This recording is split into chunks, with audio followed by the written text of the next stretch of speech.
I want to welcome everybody to this morning's committee hearing. I'm joined by my friend and colleague Ed Reyes. We do not have a quorum at this time. I'm hopeful within a few minutes we'll have another member here, Mr. City Attorney, and we'll have a quorum. We received documents rather late last night, or late yesterday afternoon, were related to the con plan. So it makes no sense for us to try to take that up today. We need some time to review it, and we will hold a special meeting either Monday or Tuesday of next week, or we may wind up having a regular meeting on Wednesday. That's where we will actually vote on it. I do have individuals here that have public comment cards, and so what I'm going to do, I'm going to try to wait until we get a quorum, and then I will afford all of you the opportunity that came down to speak, and then I also would hope that over the next few days you can actually get a copy of what's going on yourselves and understand it better. So at that point, we're going to start with, I think what we're going to do is go directly to item 1. Why are you smiling? It's so early, chipper and smiling. Is it that I have all these people who are so happy about the report. Is that what it is? You're just happy because we're not taking it up today? Okay, let's read item 1. Item 1, communication from the mayor relative to the appointment of Mr. Victor Naro to the CRA Board of Commissioners for the term ending November 4th, 2011. Okay, Victor, come forward. Victor and I had an opportunity to chat what was it, Monday, Victor? We met in my district office and found out that we have some history that goes back to the late 80s, early 90s with day labor sites, and he was affiliated with Churla, and we worked on a big deal at Slauson and Fairfax at the Home Depot. I didn't have the gray in my mustache, and neither did Victor at that time, so it took us a few minutes to recognize one another. But I did say, and I'm going to make him say this to all of us, why would you want to take a job that might last 90 days? Well, I appreciate Anyway, good morning. Good to see morning. you again. Good morning, Councilmember Reyes and Councilmember Wilson. I appreciate the opportunity to be before you today. And I guess the best answer to the question is I think the Community Redevelopment Agency is going to survive, and I think it's going to come out stronger out of this process with the governor's office. And I just think the CIA is one of the best mechanisms to really bring good economic development, business growth, and good jobs to the city. And I'm very honored to have the opportunity to engage in this kind of public service. I know the commitment that's going to be involved and the work that's involved, but I think I bring a lot of stuff to the table of experiences with, Councilmember Reyes' office with Home Depot in Westlake and also in Cypress Park, the experience I've had with you, but also a lot of land use projects that I've been involved in that has led to good outcomes. And I really look forward to the opportunities. I'm optimistic there's not going to be a short-term tenure, that I will be able to go beyond the few months that people think it's going to be, and I look forward to being part of the process of helping revive LA through business growth and good jobs. Well, I think without a doubt that you're qualified and will be an asset to the commission, and I would hope that maybe one big thing that Mr. Reyes and I could do together is to take this committee in a direction where we look at reform of the CRA, substantive reform, to make sure the money is spent where it's supposed to be spent, that there are more accountability measures in place. And so that's what I would hope to do, because I don't view redevelopment as a luxury. especially for communities that for so long have had absolutely nothing, and that are now beginning to see interest in those communities. I think that it would be travesty not to continue, because we're only as strong as our weakest community, and so we have to do everything that we can. So I agree with you. I think it, in some form or fashion, redevelopment will survive. I think that we do need to put a new face, and we need to creatively move forward. And I'm hopeful that Mr. Reyes' staff and mine can begin to kick around ideas, and that maybe at the end of the day, Ed, we could be involved in something that could be statewide, have a statewide effect. So that's the commitment that I made yesterday in speaking with a few people. So I'm going to let you ask questions of somebody that you know pretty well, too. Yes. Thank you, Mr. Chair. And I have a lot of respect for Mr. Nato. It's very rare we have a person who is well-versed in law, is focused on the needs of communities, regardless of your documentation. I see him as an advocate for human beings, and he's been very, very strategic in how we move our resources and how we leverage those substances that make a difference. Home Depot fought us very hard to not allow a labor center on-site. So the first on-site labor center was in Cypress Park. We're learning from that. We would expand that into Westlake and all the other areas, and this goes back to the early 90s. Yes. But on top of that, when we speak to the needs of families, the homeless, the person who does not speak Spanish or English, we have a large population of thousands in Los Angeles that speak dialects of their mother countries that we just are not aware of, and we are advocating for them in a manner that really speaks to this notion of leveraging. When we create jobs, there's less people on welfare, less people absorbing monies for social services. There's a stronger sense of independence. It's an honest dollar being earned by honest people, which takes them off the welfare rolls, and that's the leveraging capacity of the CRA. And Mr. Nara, as commissioner, I think one of the opportunities in these, at least for the next 3 months that we can see, that instead of speaking to, which is important, understanding the cutbacks, but understanding the benefit of a CRA, I can point to several sites, several projects and programs where we actually accelerated income levels and created a bigger revenue stream for the city, as well as other services, and that dollar value needs to be understood. We keep speaking to the cuts, but we're not speaking to the multiplier effect, the economic multiplier effect in very specific terms.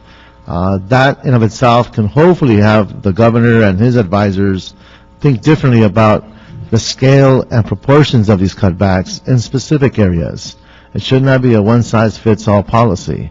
Not all CRAs are the same. What happens in the wealthier suburban areas that have CRAs is very different than what happens in the second largest city in the country. And these are distinctions that have yet to be seen. And I'm hoping we could drill down and use your expertise in understanding the benefit, the beneficiary groups, and how we quantify that measure. And hopefully, with the leadership of the chair, we can begin to create those parameters and define those case examples that we can say this has been multiplied over and over again, and these are the quantifiable economic benefits in dollar terms. We have yet to see that. We need to celebrate that. We need to amplify that, and we're not hearing it. And that's something that needs to happen very, very quick. I spoke with Ms. Esso yesterday, and I just suggested to her that maybe we start looking at that issue. I know we're scrambling to get on our feet and is to stand as we're getting punched, but at the same time, we need to start counterpunching and providing information that makes it very, very clear what this benefit means economically. So I thank you for your service, not only for CRA, but for the city of LA and throughout your career. Thank you very much. Well, thank you very much. I appreciate your kindness. Okay, Victor, this, well, we don't have a quorum as of yet, but as a communique from the chair, it will be suggested that the full body support your appointment, and it's my understanding that that's scheduled to happen today after 10 o'clock. Yes. But if you hang around here for a minute, I'm hopeful within the next few minutes I'll have another member, and we can make it a committee recommendation. But so with that said, I too want to thank you for your desire to serve your city, and I'm excited about working with you. Well, thank you very much, and I look forward to working with you and the other council members. Thank you. All right, my friend. Okay, why don't we, so we'll move that as a communique from the chair, and why don't we do item 5 at this point and get that report? Community Development Department report relative to a report back regarding proposed reductions to Community Services Block Grant, Community Development Block Grant, and Workforce Investment Act funding. Please come forward. I saw you hiding in the back. Good morning. Good morning. Robert Science, Assistant General Manager, Community Development Department. And as you're well aware, Congress passed out H.R. 1 about 10 days ago. And in H.R. 1, it was really an attempt to gut most domestic discretionary spending at the federal level. And what does that mean to us? It means that thousands, if not tens of thousands, of residents in the city of Los Angeles will not get basic services that we've provided. It will mean tens of thousands of folks will not get our Workforce Investment Act services. Tens of thousands of folks won't benefit from our CDBG dollars. And that's just our department. The H.R. 1 contained reductions in everything from WIC, of taking food out of babies' mouths, in essence, to the elderly, to the environment. It had a number of significant impacts to how we function as a city and trying to provide a quality of life for our city residents, in particular our lowest income residents and our most vulnerable populations. So over the past 2 weeks, and thank you to your office and your staff, and in particular Mr. Reyes, who has come out for a number of our rallies to inform the public that H.R. 1 is an extreme danger to the city if it's passed as is. Now, of course, the Senate Democrats have said, no, we're not going to pass as is, but as everyone knows, there's a real environment of reductions and cutting and reducing. We want to make sure that we're protecting the city, but really in focus, we want to make sure that we're protecting our lowest income residents from the impacts of these cuts.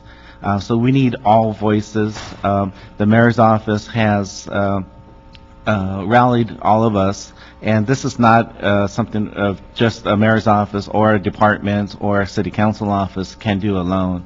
It is something that we have to band together, have a very strong city voice at the national level. Many cities around the country are looking to us to help provide that leadership, because even some of our moderate Democrats and friends are very wary of stepping out and talking about protecting programs when they're being hit by Tea Party activists and folks on the right saying that you have to cut regardless of the impacts. Right now, there was a 2-week extension that was actually passed out of the House last night or the night before that doesn't have these cuts in it, but it's only a 2-week federal budget extension, but it does have $2 billion worth of cuts in it currently. That is probably going to go past the Senate, which will allow Congress to continue operating to March 18th. But the real battle will be around H.R. 1, and there's the following battle, which is the President's 12 budget. It is probably one of the most important things that we could be doing as a city is in terms of focusing both on H.R. 1 and the President's budget, in particular because of the attack that is happening to our programs and our individual departments. So now, this is a nationwide concern, and are we programming with, or can you even answer this question? I mean, if it were me looking at it from a strategy perspective, I would be programming with all of the other cities that offer the same types of programs that we do. Right. I would make sure that they are educating the folks in their city what they stand to lose, and I would be closely monitoring the Senate. As Andrew probably could attest, they probably send more emails out than I have in the past few years. There is a great movement of folks across the country. One of the things that we've done, in particular with our workforce development work, as well as our community development work, is be connected to the national organizations. So Mr. Benbow is very active in our National Community Development Association. I'm very active in our National Workforce Development Association through the Conference of Mayors. Through those two particular organizations, we've been very active across the country. It was one of the reasons why we pushed for last Friday to have a major rally that a number of our folks came out. We had 700 people plus in the rotunda, and we purposefully did it so we could use that and give it an example to folks across the country that it is not something that is going to be done in the back rooms of Congress. It really is something that we have to take to the front lawns of our city halls and show at the local level that we care about this money, that we're going to fight for this money, and it's just not individual cities, but the cities banding together. So right now, Mayor Menino out in Boston is very active and is taking leadership. Mayor Nutter out in Philadelphia. Our mayor, of course, here. Mayor in Portland as well, and a number of other mayors across the country have really come together. Internally, we're reaching out. Councilman Parks is the rep on the League of Cities, and we're taking the fight there to the League of Cities as well. They've been very active on their own. Let me ask a question, not of you, but of my colleague. I don't know if you're still active in the League of Cities, but I know that you have historically been active. What kind of effect or presence do you think the League of Cities could have? Well, the League of Cities represents 14,000 cities. I'm on the executive advisory board now, since I've left the executive board last year. This is probably the most historic struggle in the history of that organization's existence. What I found that was very strategic about their presence in D.C. is their familiarity with the personnel in the different congressional and senatorial offices. And this is about relationships and how we bring across a message. I strongly feel that we as a city have strong case examples of the impact of those cuts. Not many cities have and it's a credit to the professionals and our staff, the levels of sophistication and how we leverage block grant dollars to create services and benefit. And our city is used as a role model in many instances. Our benefit, I think, and our advantage is the numbers in our city. And one suggestion I would have is that working through the National League of Cities and speaking to the executive director, if we can identify those Congress members that would benefit from learning how we do our work. We keep going to the same people that support us. That doesn't increase the number of yeses. Yeah. We need to get to the gray area. We need to get to those that are saying no and make them aware of the economic benefit. Again, I sound like a broken record, but that is something we have the ability to offer. And if we do it in the hundreds and thousands to those people, it's going to open up some eyes.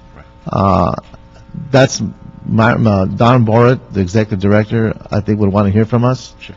And I'm going there in 2 weeks. I'll be there for 4 days. And I'm not sure if that's too late. But I think at this I moment, don't think it's going to be too late.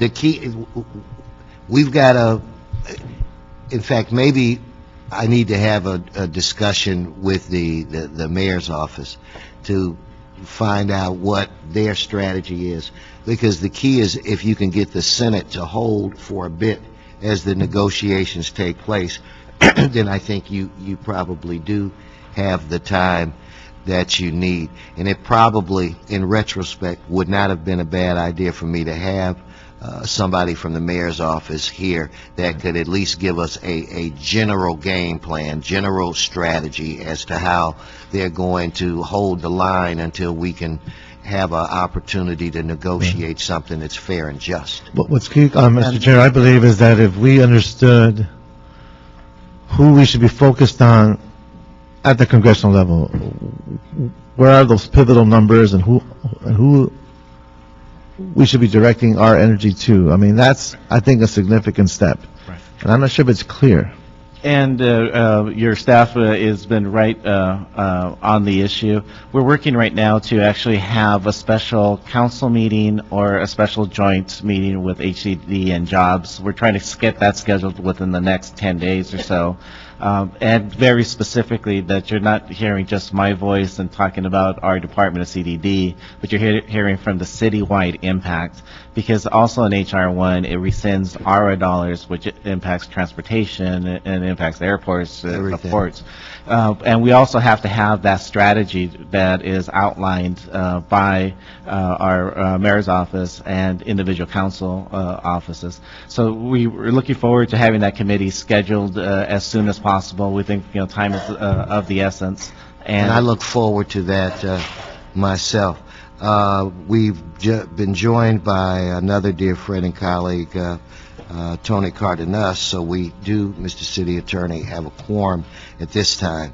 And I'm just going to put this item 5 on limbo for 10 seconds and say that I'm going to close the period immediately where it relates to cards on item 6. So the cards that I have now will be the only cards that I will take from the public at this time. So with that said, Mr. Cardenas, it's another one of the doom and gloom scenarios. We've got to carefully wage a battle in Washington to, at least reduce the hit that we're going to take from the federal government.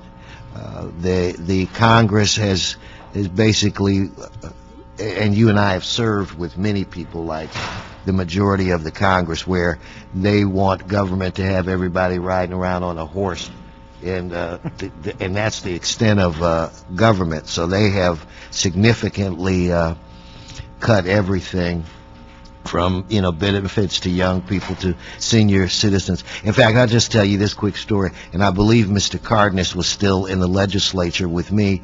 We forced, every time we'd come up with a budget, the opposition would say that the budget was terrible. We'd come up with another one, the opposite. So I said to them, you do a budget. I'm tired of, I get beat up in the press because you're saying that what I'm doing is terrible, but you haven't actually. So they actually came up with a budget.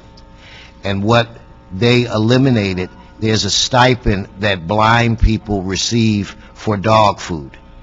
And they literally voted to take that away. And that's the last time after they got beat up that they actually produced a document. And so now they're just saying, oh, no, this doesn't work, this doesn't work. But anyway, I don't know, Tony, if you wanted to ask a question or make a comment. I do see that obviously somebody in the mayor's office had their squawk box on because we've been joined by a good friend.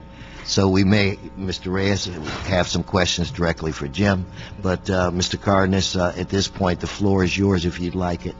Yes, thank you very much. When we look at the chart and we look at an anticipated award in the 3 categories, yet HR 1 has one of the categories, WIA, at 0 funding. Mm-hmm. What do we understand, or what do we know about who's going to restore that in the debate Is it the president? Is it the Senate? I mean, who's going to do it? So our strongest advocate on a national level is Senator Murray out of the state of Washington, and Senator Murray has rallied her Senate colleagues around the workforce issue in the H.R. 1.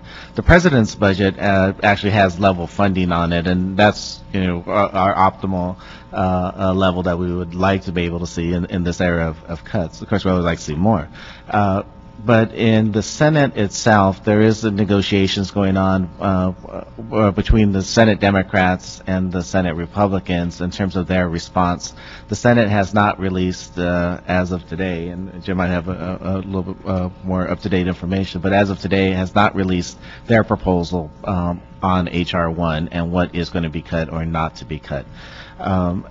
As many voices that we hear on the workforce and the pushback that we need to be able to hear from our local folks, and as you saw last Friday, we probably had 300 to 400 folks from our Family Source and Work Source centers that came out and said, you cannot cut in an era of high unemployment, and in the city of Los Angeles where we have 14.5% unemployment, cutting workforce dollars and training dollars just makes absolute no sense whatsoever. And trust me, in Mr. Reyes and Mr. Cardenas's area and my area is higher than 14.5%. And if you get into young men of color, you're talking about 40 to 50% unemployment in many of those areas.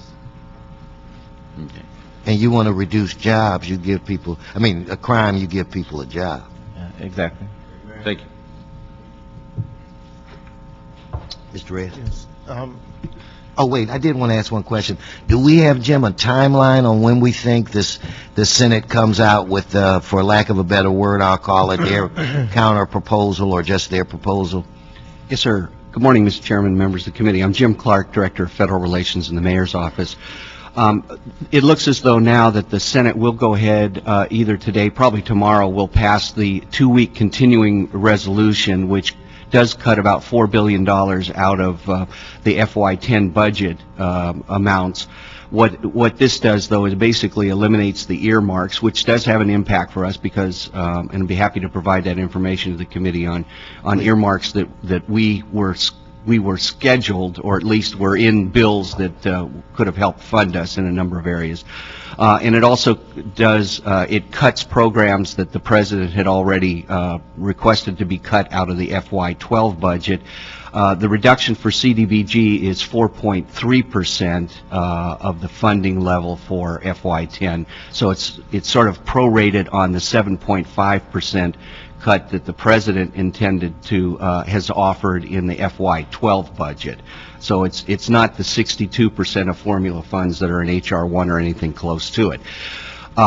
This continuing resolution will be for 2 weeks, so it'll take us to March 18th. During that period of time, then, both the House, our feeling is, while we take H.R. 1 very seriously because it's an intent of the House and the Congress, that it's dead on arrival in the Senate, the House will probably have to go back and recraft some type of measure. They will probably still try to hit their target of $100 billion, and that's $100 billion off of the proposed FY11 budget that the President proposed back in February of 2010. It's not on the FY10 budget, and I know we're talking about 3 different years worth of budgeting here, so it gets kind of confusing.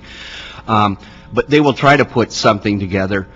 We know, but it won't probably come anywhere close to where H.R. 1 is. It'll probably be less than that in order to be able to get the votes in the Senate. But the Senate seems to be willing to go along with budget cuts in the area of $30 to $40 billion. I've even heard Senator Boxer indicate a willingness to have a cut of $30 to $40 billion. So what's important for us and what we're doing, because it's not just CDBG, it's not just the WIA funds, it's the funds that the Army Corps of Engineers get that help us on LA River projects, it's our CSBG funding, it's our COPS funding, it's our justice assistance grants for gang violence programs. It's across the board that we're really being impacted. So what we want to be able to do is try to ascertain as best we can where if there are going to be $30 to $40 billion worth of cuts, what are the programs that are going to be cut, and what is the impact that will have on the city of Los Angeles, and how do we fight to stop those cuts in those particular areas. working along with that, and it may lead into the next question or ones you've already had. As you know, the mayor is the vice president of the U.S. Conference of Mayors and will take over as president of the Conference of Mayors in June, this June. U.S. Conference of Mayors has been very much involved in working on this issue again about fighting the cuts in H.R. 1.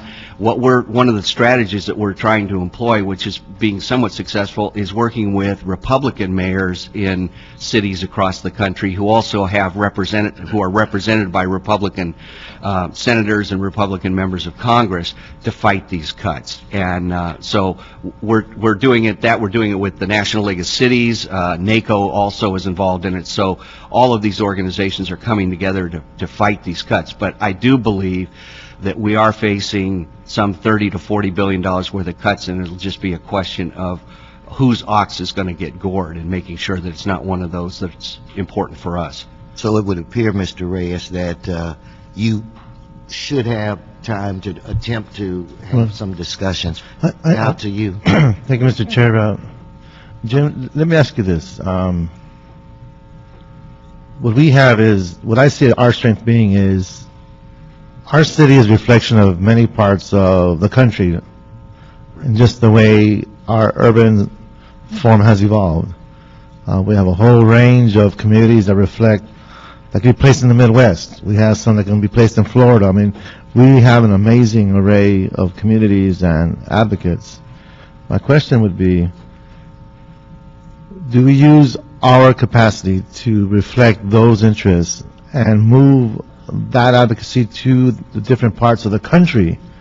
Given what technology is today, you have all these different mediums now. Technology has offered us the ability to connect directly. We have a well-trained staff. We have a population base here, a beneficiary group, that can probably make up some small cities. Understanding that strength, do we have the wherewithal between the mayors, convents, and National League of Cities? And it's a rhetorical question, but I'd like to hear your answer. Right. To mobilize and generate and move information, requests, examples to these different senators and Congress members throughout the country if we organize ourselves to that level of advocacy. I want to get your impression on that. That's a very good question, and I think we've started the conversation along those lines. One of the things that we've looked at, and I think you rightly say, we have lots of professional associations, nonprofit organizations, whatever, that operate in various communities that are going to be impacted by these particular cuts. One of our particular strategies is to have those organizations be in contact, particularly if they're part of a national organization, to be in charge with their national organization and have that national organization go to those chapters in Minnesota or Pennsylvania or New Jersey or Florida and say, while this may not affect us here, it's affecting us, in other parts of our organization, and fight for us. So I think we can multiply our efforts the same way that we can multiply our efforts by eliciting all the mayors and county supervisors around the country in support of, But is that dialogue actually occurring? Is that? Yes, it is. We've been meeting every Friday at 3 o'clock, and many of your staff have come on their furlough Fridays to actually talk strategies. So we have the mayor's office represented, about 5 various council offices representing the various committees, and a number of the departments. So we would love to be able to have and continue to have that strategy session going on. Just to let you know, that 2 of our former YO participants actually created themselves as young people a No on HR 1 Facebook accounts, and the other suggestion was all of you have followers on your Twitter accounts, and being able to list what's happening that and blast out to everybody. Folks, Commissioner Paula Daniels is doing a video from the environmental community that is going to be up on YouTube and to connect to the environmental community as well. But we do need to use technology to be able to inform folks, but also to communicate folks of what the devastating impacts this has. One last point. Before I leave to Washington, could I have a set of examples that I could be sharing with my colleagues at the national board level? Yes. As an advisory board member now, I can be working with them directly at the executive level, Right. with Don Board and his staff. Yeah. No, we would definitely brief you and your staff. We'll work together to be able to have a package on the citywide impacts that this is going to have. We very, very much appreciate it. And just last note, I want to thank the department, you, for your hard work at Dodger Stadium. We had hundreds and hundreds of people show up to the job fair. The staff was there, and great people in the audience that were helping to assist. And you could just see how crushing the economy has been on families and people. And there were hundreds of people there at Dodger Stadium. And thank you for your hard work and your staff. If I may add one last thing, too, I think the way that we most effectively fight this, not only in eliciting all the organizations that are around and is to put a human face on all of this, is what the impact. I mean, it's easy to talk about cutting dollars, but we need to tell personal stories. We need to tell how lives are being impacted, how people's, at risk of their health and safety and that as a result of that. So what we need to be doing is collecting individual stories that we can share with our members of the delegation. I know that members of the delegation and also our U.S. senators have contacted our office about wanting to know, what is the impact, not only in terms of, again, the dollars on the programs, but give us the real-life accounts of what this means so that they can fight for this. Well, see, I agree with you 200%. That's a very difficult thing to do. But, and I know that the congressional people or the senators wouldn't view this, but if there was some type of a DVD program that literally, because the staff would be ordered to watch it, and where you would, I think that's how you can show the face, and it would be something that I would coordinate with all of the other major cities, where I would say, and in Philadelphia, and then you show that, and in D.C., and the key would be to show the diversity of the individuals that are being affected. So many people think that it's just people of color. I know when I was first in Sacramento, it amazed me when you would go to the food banks and things of that nature. People of color were in the minority as to the individuals that were trying to take advantage of whatever was available. So you've got to really, and that's something that I don't know how that it could be done. I think that it's smart that you use Facebook or what have you, but in this new media world, I mean, you do something like that, the staffs of the electeds will view it. The staffs of the ones that oversee the committees will view it as well. And that's, I think, what really needs to be done. I'd like to afford the commissioner a couple of minutes to explain to us what you're doing where it relates to this. I thought I heard Robert mention something creative. Thank you, and I appreciate the opportunity to speak. We are organizing in the environmental community to make some messages about this, the impacts of H.R. 1 on the environment as well, because the cuts go to the EPA's ability to enforce Clean Air Act regulations and Clean Water Act regulations. So for Los Angeles, that means that a lot of pollution that could otherwise be regulated and reduced may not be, and there are a lot of asthma sufferers here in Los Angeles that would be directly affected. It also impacts our drinking water supply and our water protections that protect the LA River. So Councilmember Ed Reyes was gracious enough to come to a press conference that we had yesterday. We're preparing a video that will go on YouTube to send the message that Los Angeles will not stand for this, that they can't attack our environmental protections as well as the attacks that they're making on the most vulnerable through jobs and health and human services. So it's a broad-ranging attack in H.R. 1 that we're going to push back against. And that message is being carried to Washington later on this week. And I like that, but Jim, it needs to be a coordinated effort. I mean, you want to put the faces of Aunt May and Uncle Bubba. You want to use those faces, but then let us then slide over to the environmental area and show the effects there, because this is one of those, for every action there's an equal and opposite reaction. So we've got to. It needs to be a coordinated effort. So I love that. And it needs to be and I'd like to see whatever, you come up with, but this YouTube, we need to use that and other things as well. So I'm sorry to cut you off. No, but- thank you. That's all I was going to say. And then credit goes to an organization called Environment California that's leading the efforts on this for us. So we've got a lot of work to do in a little bit of time, but I think that, if the mayor is working with the other mayors, and then we have our relationships with NACO and with the League of Cities, there should be some kind of a powerful piece that can be put together.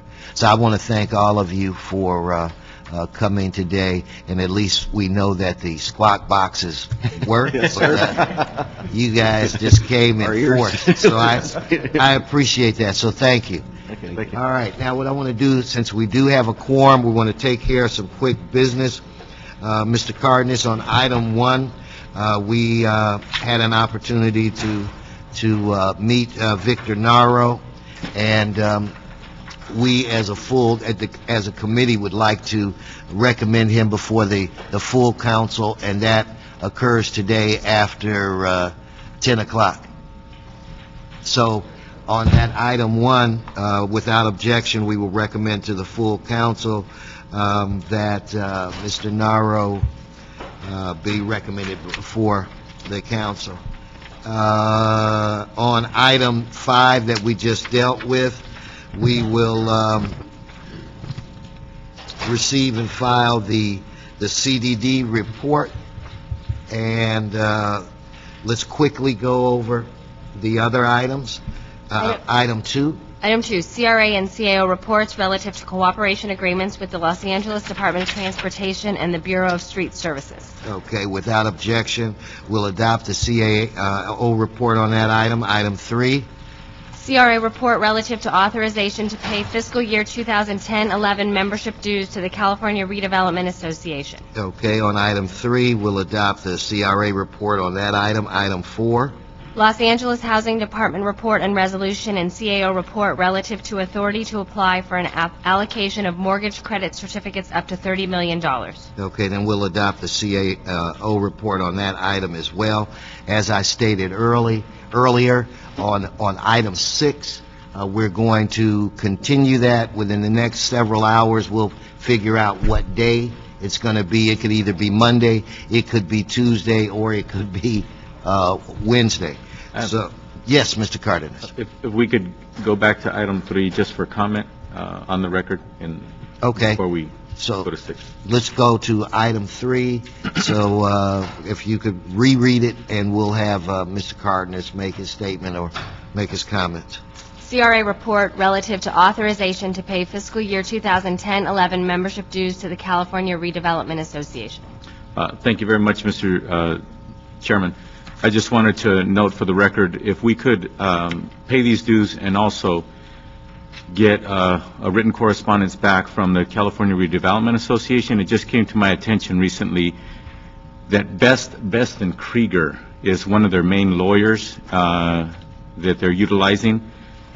However, Best and Krieger was the city attorney firm in the city of Bell during all of these shenanigans.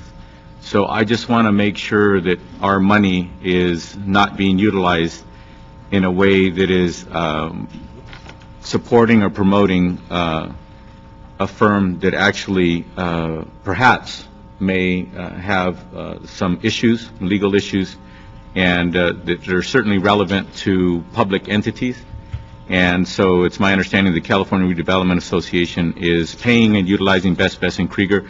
I'd like the city to ask that they please give us a correspondence in writing as to what the California Redevelopment Association's relationship is with Best and Krieger.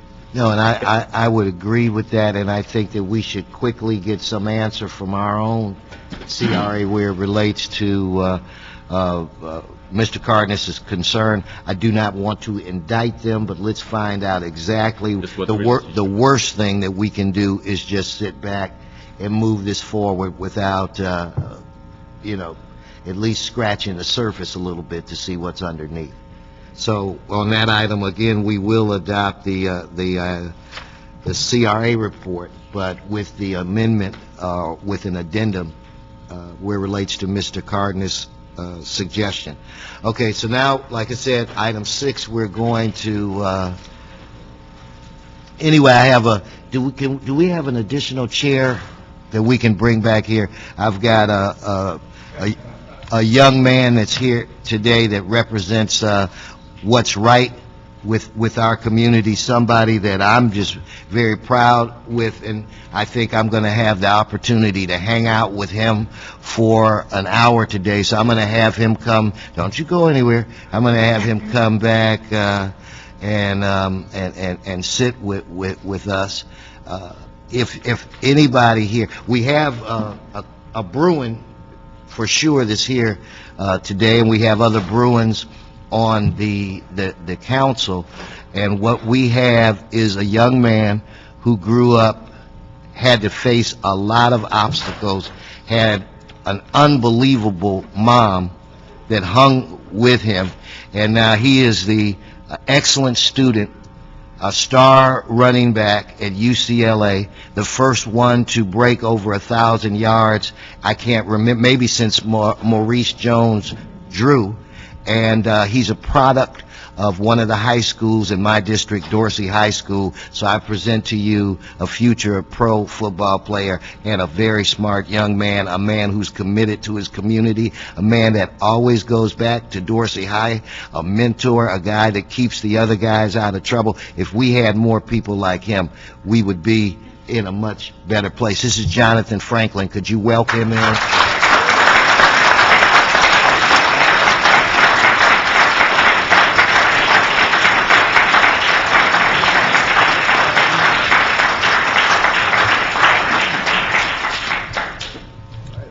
The boy is fast, too, and shifty out there.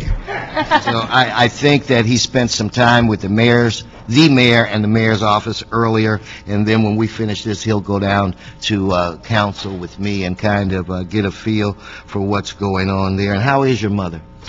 She is great. She is great, very strong. Okay, now we're going to have public comment on item 6.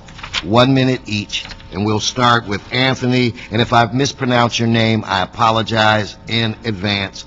Anthony Claustro, Sarah Burdine, and Dante Chambers, if you'd please come forward. Would you like me to read all 3 items, sir? Yes, read the item. 6A, communication from the mayor and CAO and CLA report relative to the budget for the 37th Program Year Housing and Community Development Consolidated Plan, CDBG, Home, HOPWA, and ESG 2011-12 Fourth Year Action Plan. 6B, CRA and CDD reports and CAO and CLA report relative to possible repayment to CDD of the 20-year CDBG loan to CRA of approximately $4.7 million and a plan to repay the 20-year loan of approximately $10.1 million. And item 6C, CDD, CAO, and CLA reports relative to authority to release a request for proposal for the new Los Angeles Business Source System. This was approved by the Jobs and Business Development Committee on January 25th. Well, that was a longie, wasn't it? Yeah.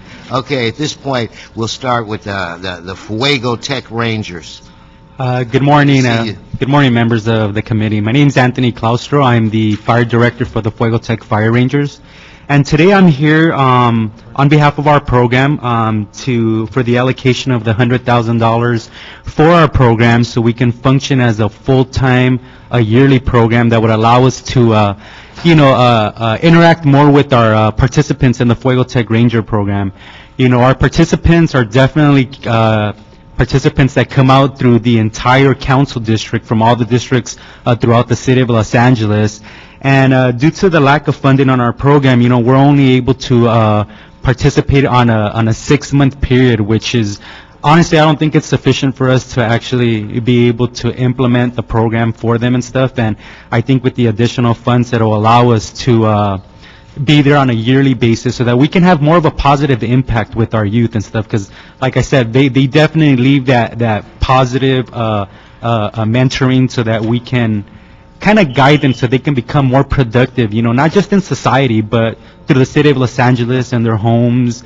No, I agree, Anthony. I agree with you a lot, and I appreciate you coming down. And I know in the district that I represent, we have a group called the Highlanders. Correct. That I'm sure you're familiar Yes. with. Okay, Sarah. Yes, my name is Sarah Burdine. I'm the Executive Director of Haven Hills, Inc. We serve victims of domestic violence in the San Fernando Valley. And I just wanted to be here today to go on record to say that I understand there are major cuts that are happening, and that the Community Development Department has just recently gone through a request for proposal process where there have been recommended awards that are out there. And for Haven Hills, even though we placed fourth as far as the overall ratings, we are being cut $140,000. And the impact that this is going to have on the services we're going to be able to provide is drastic. And listening to what was happening before, we understand that. But there's also programs that are being recommended for additional funding, and I just want to go on record to say we want it to be fair and equitable with all of the communities that are being awarded money. Thank you. Mr. Chambers. My name is Dante Chambers. We, the Skid Row Advocate and the Skid Row Advocates, would like to submit the following ideas for change to the 37th year plan. Our community is on record, audio and written, as having submitted many of these contributions already. We submit these documents as further emphasis that we are paying attention to this plan and the expenditures of HUD funds. We will continue to follow the process and make our case with HUD directly. The mayor's letter dated December 30th, 2010 states that this strategic plan focuses on public service to help our most vulnerable population. Skid Row is the epicenter of homelessness and hope, and we surely consider the most vulnerable population. Thank you. These are the suggested changes to the consolidated plan. Please hand them to the clerk. Thank you. Thank you so much. Okay, now we're going to ask for Roy Cassine, Walter Wellaford, Ambrosio Hernandez, and Rita Marie Arroyo. Pronounce that Roy Cassine. Help me? Yeah, well, I do the best I can. All right. So you're first, so you can give me the correct. All right. And it's pronounced how? Cassine. Cassine? Cassine. And I said Cassine. You say Cassine. Yeah, you say tomato, I say tomato. Anyway, so I apologize. Go on, sir. Yes, good morning, Councilman. This morning I'd like to talk about the footnote for 136 fair housing. The law says getting the same money to do the same thing, causing the same problems for the same people. There are enormous outcries against the treatment of the residents of the loss of the SROs. We are requesting serious oversight of the funds being spent on our behalf. At public meeting held October 28th and February 3rd, residents spoke a disrespectful treatment policies that keep people in prison-like environments, acts of discrimination and experiences of personal violations and predatory behavior. We have offered to work with LASA and they have accepted. However, we do not trust the system to police itself. A close watch needs to be kept on the HUD money funding being spent on our behalf.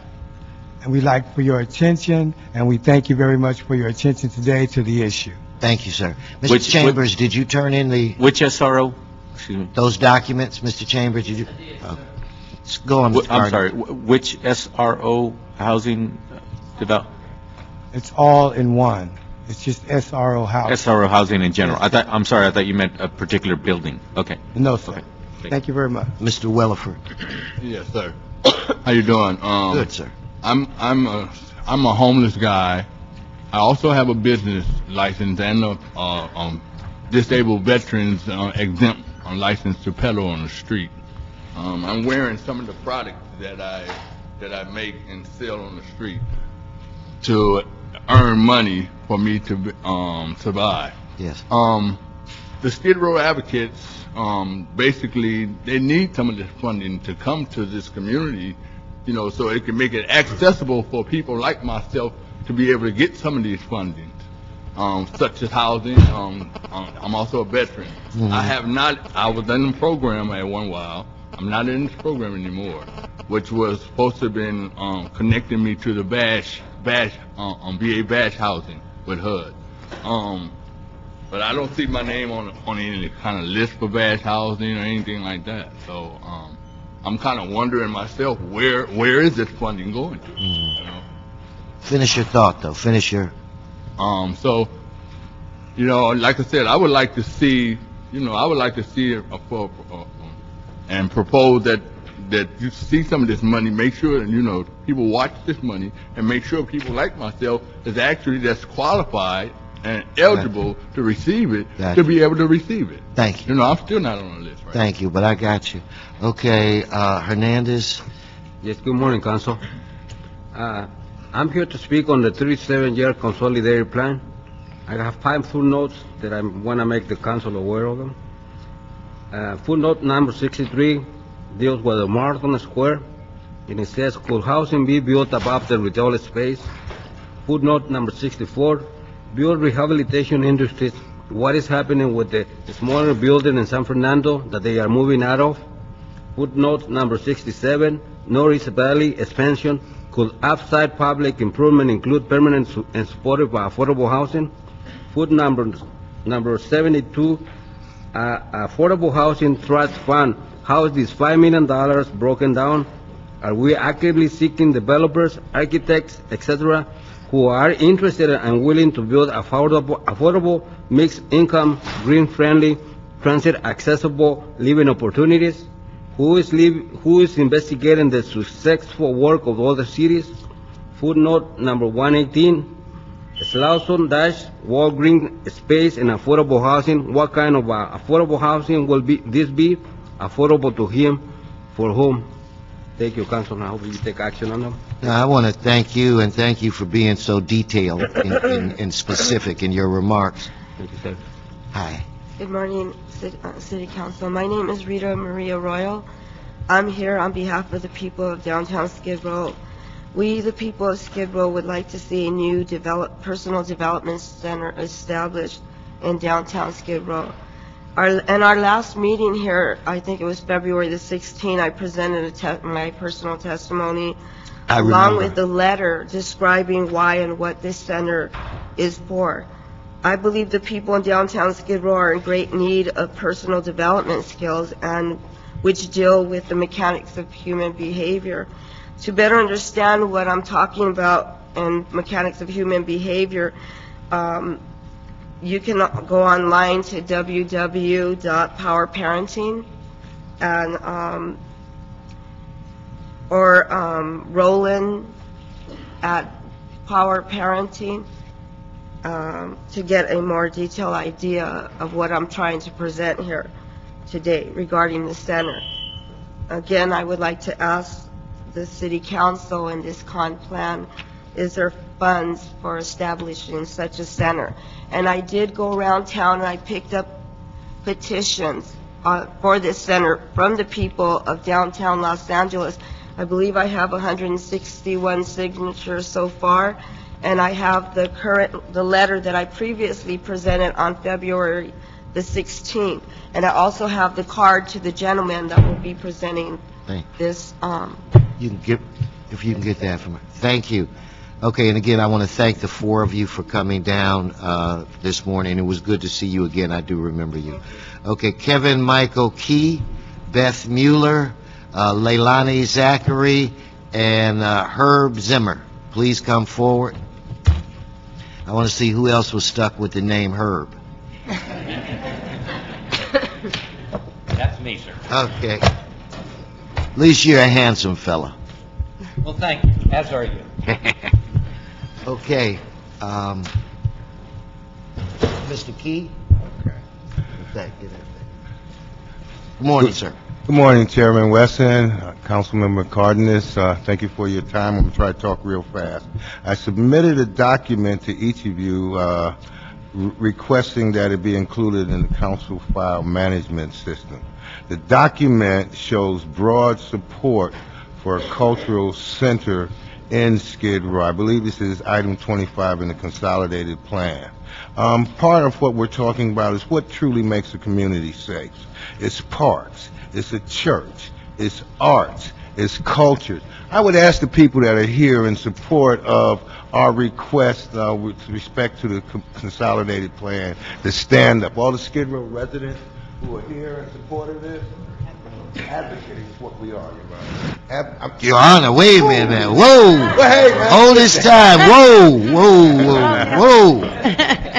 Whoa. Mr. Chair. All right. But okay, go these on. are the things that create a sense of community, not the 50 additional police. We are the world's largest recovery community. We deserve this. On February 24th, less than a week ago, we put on a celebration of our African history. It was a cultural and artistic success. The beautiful and powerful Ms. Lopez can attest to that there was not one incident. The Bold and Beautiful, which is the world's most watched soap opera, came down. They purchased close to $5,000 worth of art produced by the residents of Skid Row. If you give us a chance, we will bootstrap and make a success for ourselves. Thank you for your time. No, thank you. Ms. Mueller. Good morning, Mr. Chair and committee members. My name is Beth Mueller. I'm a Skid Row advocate.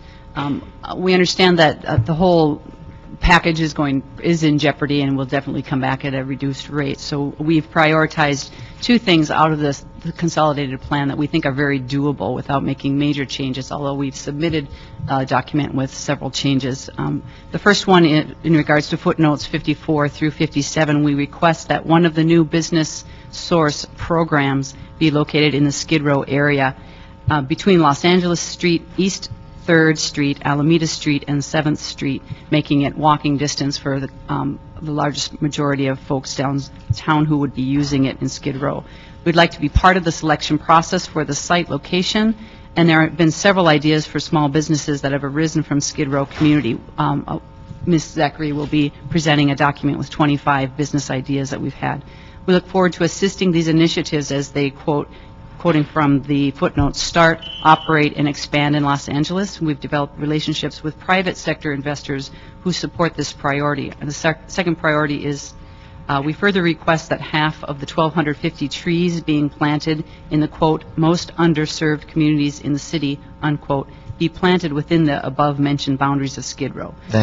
We also ask that one half of the 40 disadvantaged low-income youth ages 13 to 24 be hired from the Skid Row community. Thank you. Thank you. Ms. Zachary.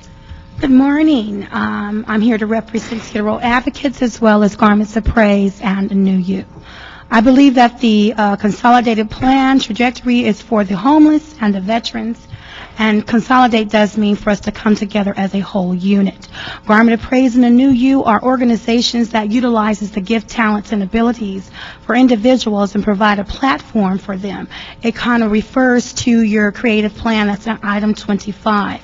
Also, a New You focuses on women who have been domestically violent, men who are who have came out, or women who have came out of the service and they have been displaced and neglected.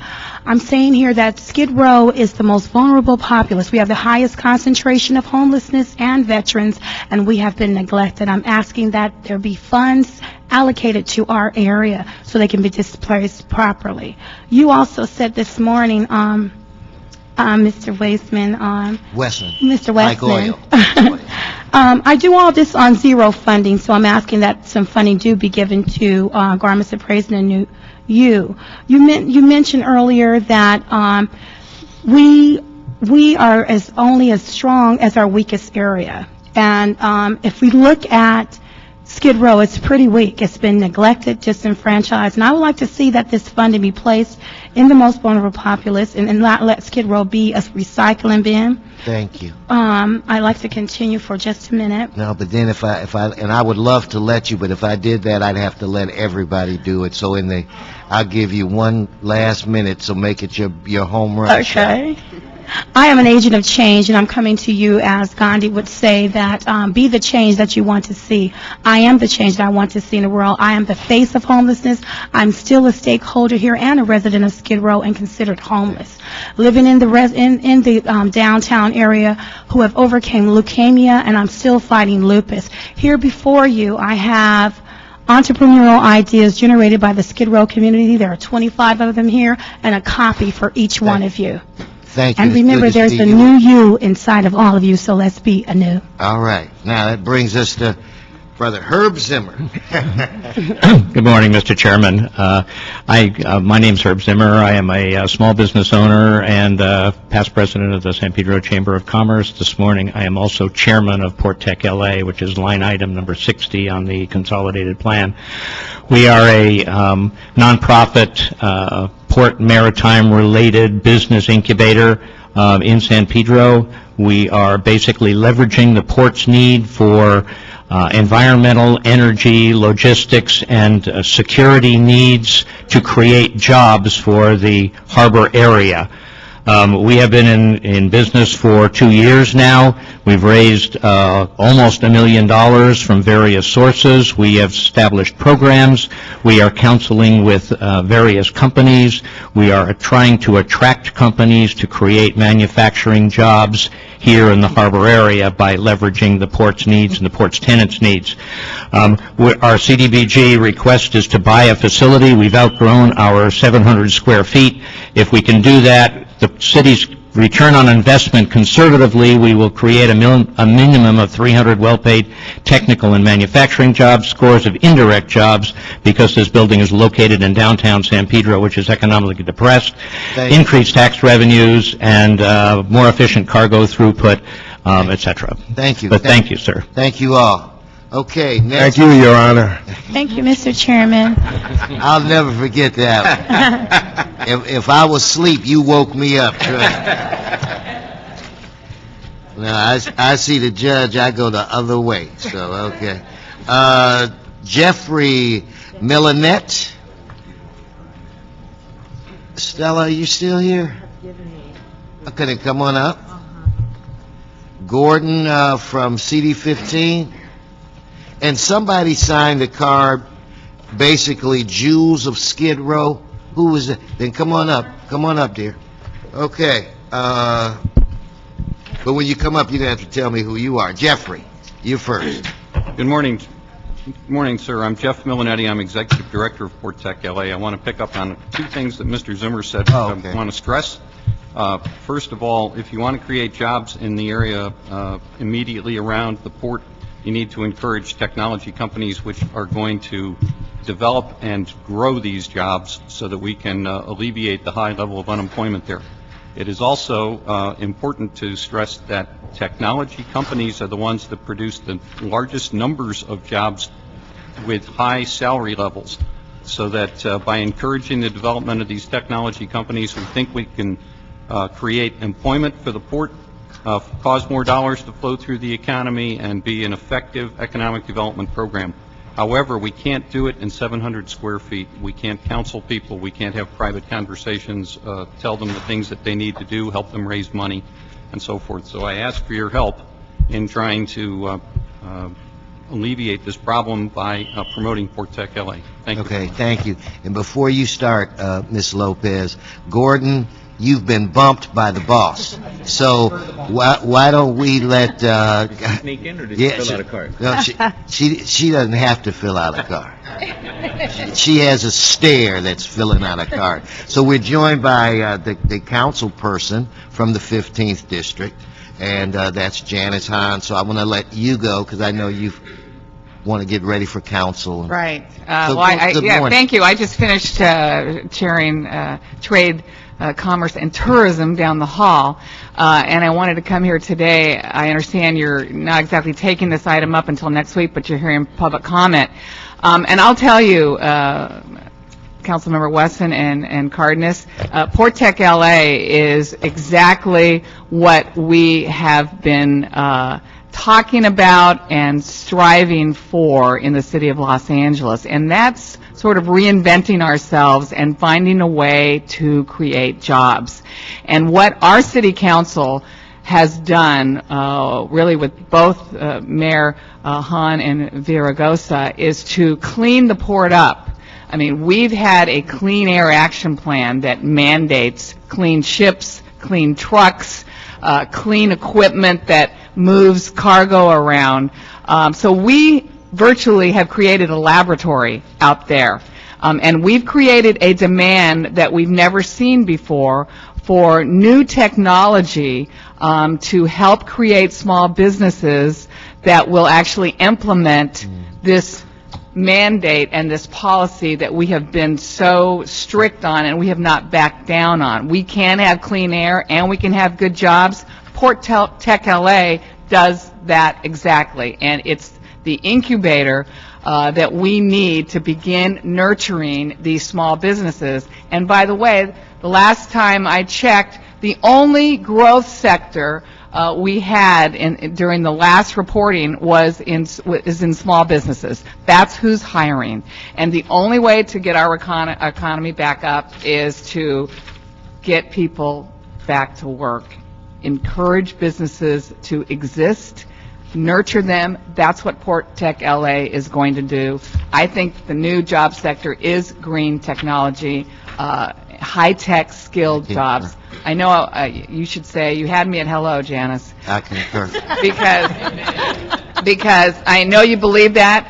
We're very disappointed in the staff report, very disappointed in what has come out, kind of putting it in the next phase and reducing the funding that we thought was going to be available. We need a few days to sort it out, and Jeff was good, but Herb was a good closer. So. Yeah, good. Based on Herb, I'm going to review this very, very closely. Good. Ms. Lopez. Thank you. And good to see you. Thank you. Good morning. And I'll stop you. Yes. Many people don't know that Ms. Lopez was involved in, I'm going to make you blush. Ms. Lopez was involved with the LA Dodgers, I think. Or was it the media covering? It was the media covering. Media covering the Dodgers, and was involved, and I think went to the small town where Fernando Valenzuela's family lived. So she was one of the first reporters. The first to go to this town, interview his family, and see his whole life changed around. And then she went and got another job. And I think she's here on behalf of her other job. So anyway, now back to you. Thank you very much, Council Member. Yes, sir, I'm here to talk also about the new economy and new jobs. One of the items in the report that you're going to consider over the next few days is the Clean Tech Incubator in downtown Los Angeles. And first and foremost, I want to thank you and staff for your support and your vision, and urge you for that continued support for this. We aren't talking about techies and lab coats. I want to change that image for you. The reason that our 1,200 members and 13,000 employees are following this issue very closely is because this is a catalyst. Yes, a new economy catalyst, but a catalyst nonetheless for an area that's been bleeding jobs for 30 years. The momentum is already there. We have already leveraged both public and, most importantly, private investment in the area. Companies that were thinking of leaving are telling me that they're taking a second look at that decision. We have the potential to return this area to be a job-producing engine for the people of Central Los Angeles, and that's the image I want you to have of your investment in the Clean Tech Incubator. Thank you. Thank you so much. Yeah, and Mr. Cardenas, They have, I don't know if you've watched it, I think it's ESPN series. It's called 30 for 30, and they, anyway, the program with Fernando Valenzuela was on the 30 for 30. If you ever get a chance to see that or TiVo it, it was one of the most interesting of the series that I've seen. And to sit up, I'm sitting up at like 2 o'clock in the morning because I don't sleep. And I'm watching it, and all of a sudden I see this face. It is a very good series. Just on that note, it's very wonderful to see those kinds of documentaries and to let people know how people's lives can change if they just put their best foot forward, or their arm in that case. But it was really interesting. My mother and father only went to the 1st and 2nd grade. They got taken out of school, and they worked for the rest of their life. And it was really cool to see that when Fernando joined the Dodgers, my mother and father would never miss a game. Wow. They couldn't afford to go to the game, but they'd have the radio on in Spanish, Jaime Jarin, and they would listen to the game every single time. And it was the first time in my life that my mother and father ever uttered the words, "Hey, the game is on," in Spanish. So that was really awesome to see how Fernando didn't just do something for himself. He really changed the dynamic of Los Angeles and who is participating with that. But most importantly, made a connection with one generation to the next. Yeah, it's a remarkable 1 hour special. Okay, now. Hi, my name is Marianne Barnes, Hi, Miss Barnes. and I'm a Skid Row advocate. I am also homeless without any place to stay. I've been to the past 4 meetings and said whatever I had to say. But today I want to speak, just personally from my heart. And being born into this society, I'm from Oklahoma. I've lived to see a lot of things. I'm 51 years old. I'm diagnosed with chronic mastoiditis, chronic sinusitis, chronic asthma, bronchitis, emphysema, COPD, chronic rheumatoid arthritis, and I'm up for 5 major surgeries. I see that Keep going. the system, which I fight and live for, which my forefathers fought and died for, is failing us. You go to the doctor, you go to the hospital, they keep you for almost 2 days and kick you out with some aspirin. You go downtown on Skid Row, and this is my greatest fear. I don't want to be in a wheelchair with half of my body cut off when it could have been prevented. Mm-hmm. They're getting hundreds of millions of billions of trillions of dollars to help the homeless, needy, and oppressed, and we're still homeless. So that means that while everybody else is orky-dorky, fighting and praying to get this budget cut to put in their own pockets, we're still suffering, trying to pray that God would step in. Thank you. And help us straighten out this mess Thank you. that the Ms. Mayor. city of Los Angeles have gotten themselves into. Thank you. Mr. Cardenas? Okay. Mr. Chairman, I hope that people understand we appreciate your words and your appeals and your reminder to us as local policymakers about what's important. But understand that when you look at the document, it's glaringly clear that if you look at the Republican proposal in Congress, they are the ones that want to wipe out one of the programs completely, and then the other programs decimate them to the $6 out of $10, just wipe it out.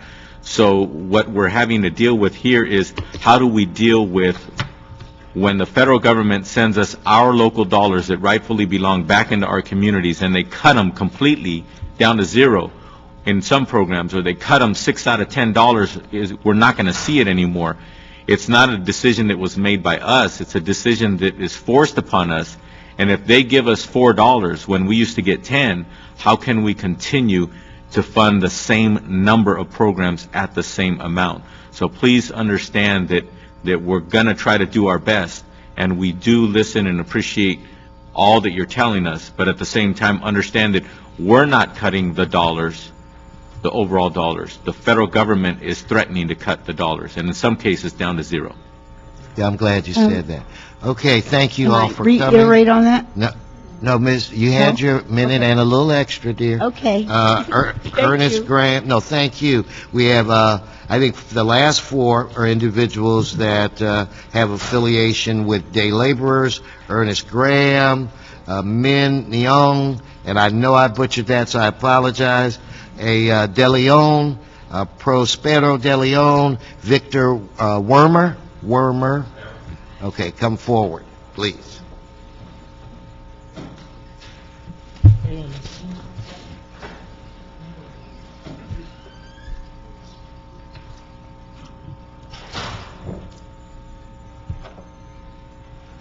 Ernest. Okay, that's me.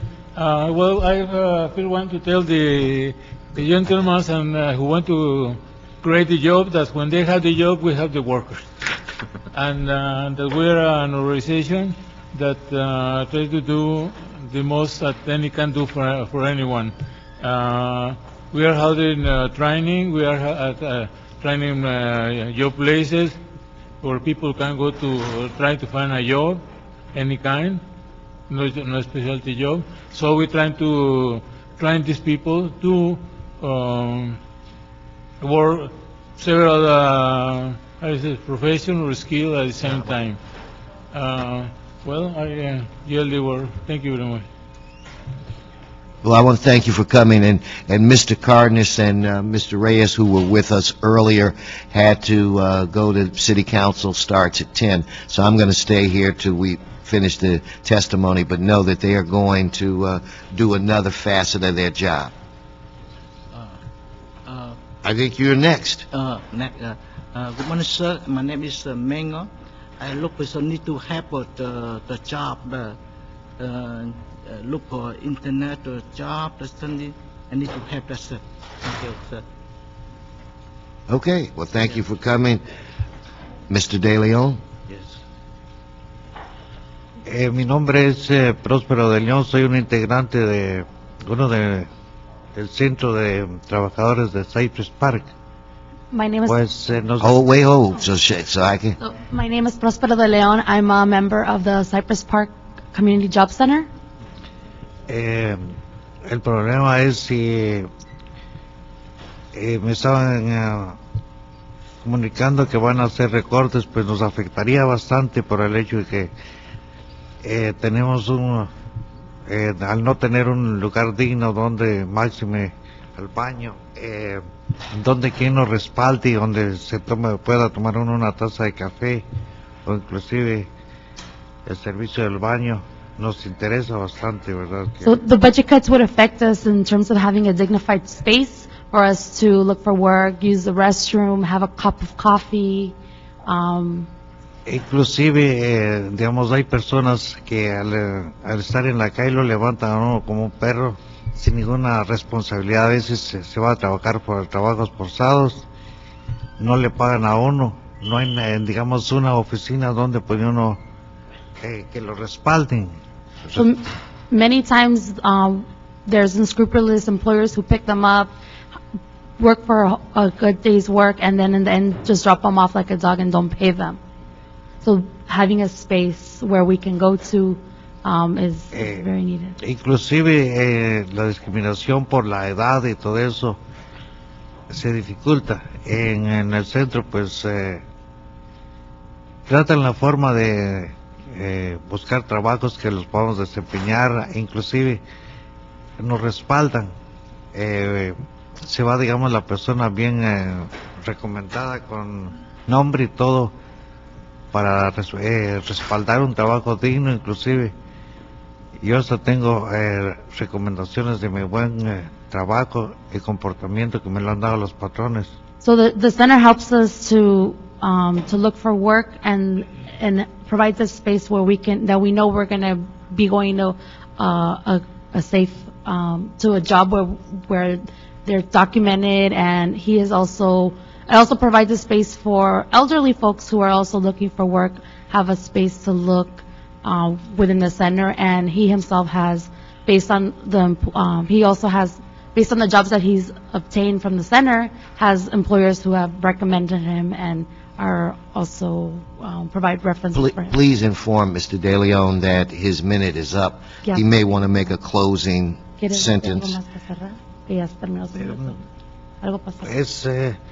Inclusive lo más importante es que también nos proporcionan, digamos, cómo amenorar el agua con programas de jardinería y todo eso, nos dan una... So there's also, the Job Center has also provided green gardening training where they've learned how to become green gardeners and develop their skills as workers, and also how to protect the environment. Okay, and thank you for coming. Mr. Warmer, you're the closer, the last act. Muchas gracias. Mi nombre es Víctor Wermer. Soy representante de los 1.500 jornaleros que estamos representados por los centros de trabajo en las diferentes comunidades. A nosotros nos representa John Perry y estamos agradecidísimos con ella para que el centro donde estamos reciba los fondos, los recursos que ustedes necesitan. So I'm here from one of the workers and representing about 1,500 day laborers in John Perry's district, where we have...